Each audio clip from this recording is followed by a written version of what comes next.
अब ढङ्ग छैन हाम्रो, अनि ऋणले बस भन्ने खालको भएको छ। र यसो गरौँ, चुपचाप पतासाप भन्ने खालको चाहिँ होला। म चाहिँ भए त्यसरी समाधान गर्थेँ, त्यसतर्फ लाग्थेँ। खरबौँ रुपियाँको चाहिँ तपाईँ के त भन्दाखेरि राजस्व सङ्कलन पनि गर्थेँ र सालै पछि ट्याक्स उठ्थ्यो नि त, त्यो मालपोत उठ्थ्यो के उठ्थ्यो, त्यहाँबाट तपाईँको चाहिँ नि राजस्व राज्यको ढुकुटी पनि डराउँथ्यो। जसको कारणले यो राज्य सत्ताको पक्षधर साथीहरूलाई चाहिँ मन पर्दैन। र बिस्तारै सोच्दै जानुहोस् होइन, मैले भनेको कुराहरू गलत चाहिँ हुँदैन भन्न चाहन्छु। सम्पूर्ण मित्रलाई हार्दिक नमस्कार छ।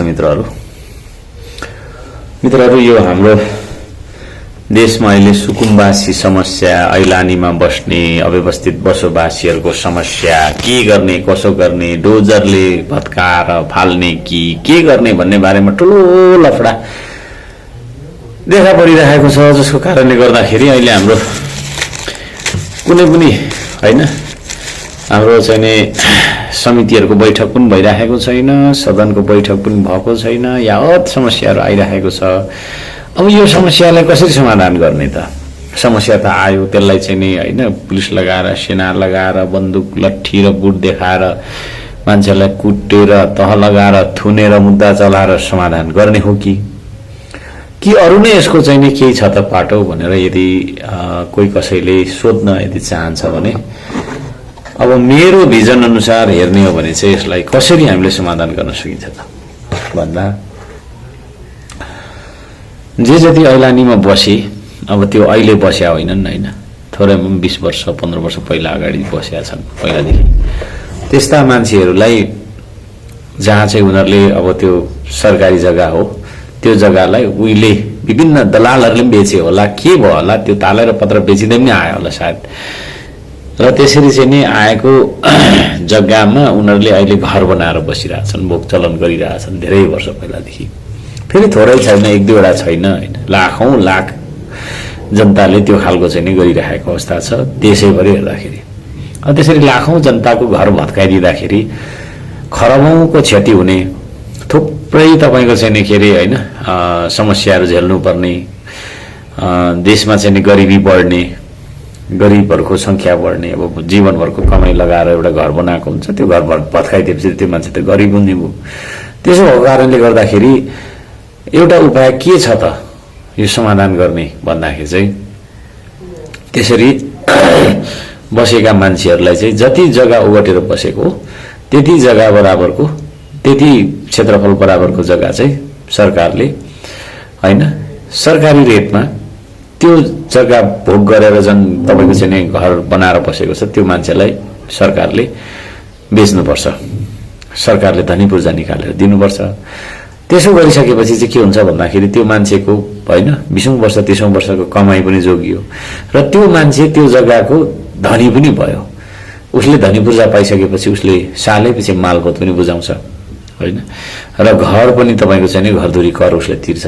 यसरी चाहिँ तपाईँको के हो त भन्दाखेरि त्यो जग्गा बराबरको राजस्व बाँध्नु पर्यो सुरुमा, त्यस पछाडि वर्षै पछिको उसको मालपोत चाहिँ नि उसले तिरेको र उसको घरको तपाईँको चाहिँ नि संरचना अन्तर्गतको धुरी कर तिरेको चाहिँ राजस्वमा बाँध्दाखेरि खरब पैसा पनि तपाईँको चाहिँ के अरे उठ्ने हुन्छ र सालै पछि नै तपाईँको चाहिँ नि यो के हो त भन्दाखेरि राजस्वमा वृद्धि हुँदै जान्छ। त्यसरी चाहिँ सालै पछि हामीले ट्याक्स लिन सक्छौँ त्यस्ता मान्छेहरूबाट, र यसरी यसको समाधान हामी गर्न सक्छौँ भन्ने आइडिया म चाहिँ नि दिन चाहन्छु।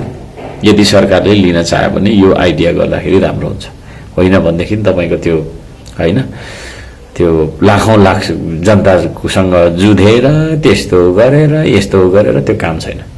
त्यसो भएको कारणले जे जति बसेको र आउँदो तपाईँको अरू जग्गाहरूमा चाहिँ तपाईँको चाहिँ के अरे त्यसरी चाहिँ जग्गा होइन अतिक्रमण गरेर बस्तीहरू नयाँ बस्तीहरू बस्न चाहिँ रोक लगाउँदाखेरि हुन्छ भने पुरानो जति पनि मैले भने 25 वर्ष 30-35 वर्षदेखि बसिरहेकोहरूलाई चाहिँ त्यसरी चाहिँ होइन उनीहरूलाई धनी पूर्जा दिन सकिन्छ। र यसरी सरकारले अगाडि बढ्दाखेरि यो समस्या समाधान हुने म देख्छु।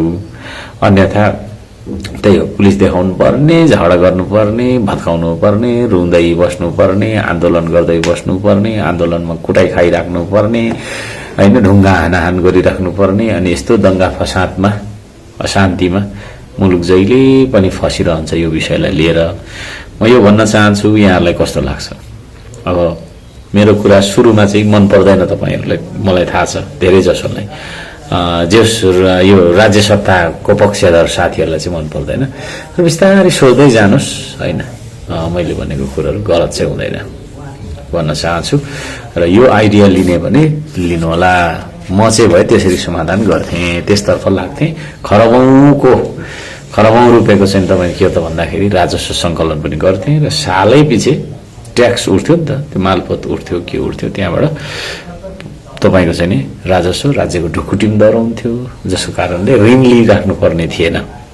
त्यो छ। अब ढङ्ग छैन हाम्रो, अनि ऋणले बस भन्ने खालको भएको छ। र यसो गरौँ, चुपचाप पतासाप भन्ने खालको चाहिँ नीति हामीले लिनु हुँदैन है। यहाँ सबैजना त्यो भन्न चाहन्छु। नमस्कार छ, जय होस् सबैको।